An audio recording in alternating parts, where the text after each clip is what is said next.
Hello and welcome. This is your money coach, MoneyFit MD. For those that are tuning in for the first time, welcome, welcome, welcome.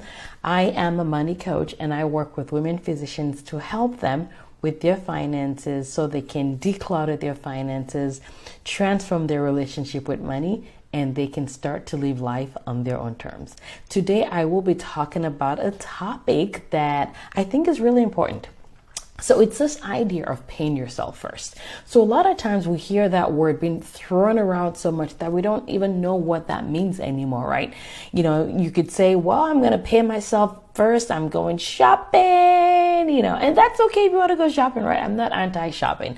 I'm pro-value-based living, conscious spending. However, what we're finding though is that a lot of households, both in healthcare and outside of healthcare, actually live paycheck to paycheck. And I was reading it was a blog that I was reading. It's not a recent blog, but I was reading recently. And it was talking about this family that was, I believe they were making $750,000 a year and their net worth was zero. $750,000 net worth of zero. That's a problem, right? And the thing is that when we don't tell our money what to do, when we don't pay ourselves first, what ends up happening is the money gets spent anyways, because most of us don't have a relationship with money. We don't know how to have money. We don't know how to spend money. We don't know how to earn money. We have this love-hate relationship where money becomes like a hot potato we have to get rid of. And most times if we don't have a set plan and set idea of what we're trying to get our money to, what ends up happening is we just live paycheck to paycheck.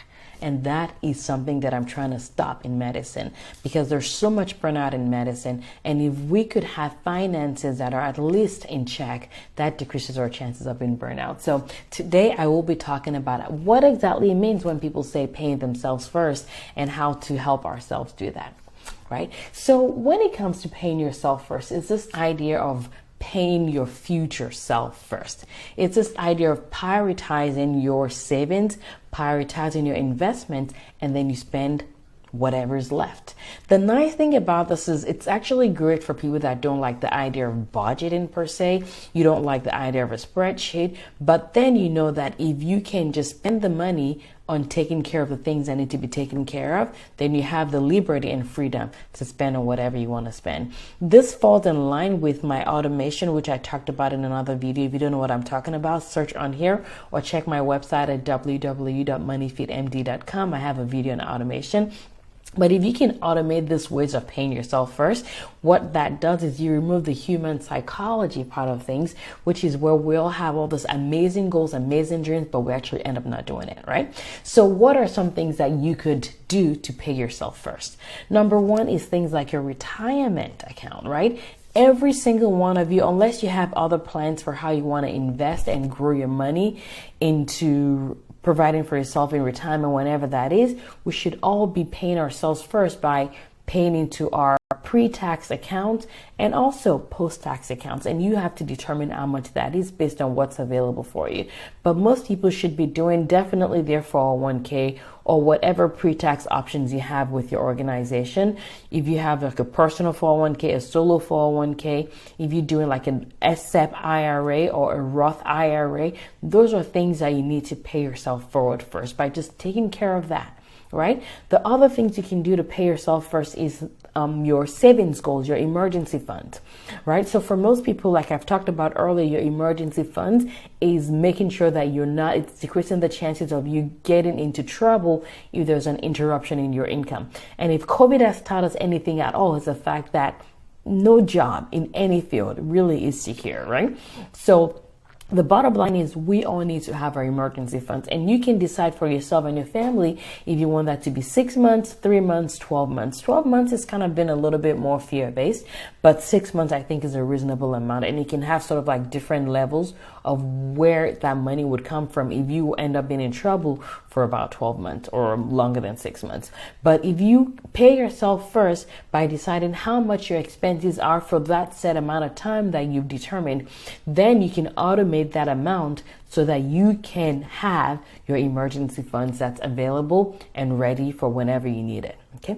Number 3 is paying yourself first in terms of specific goals. So if you're someone that you're like, well, I want to travel those are goals that you can do. I'm gonna get married. I want to pay myself first by saving for my marriage.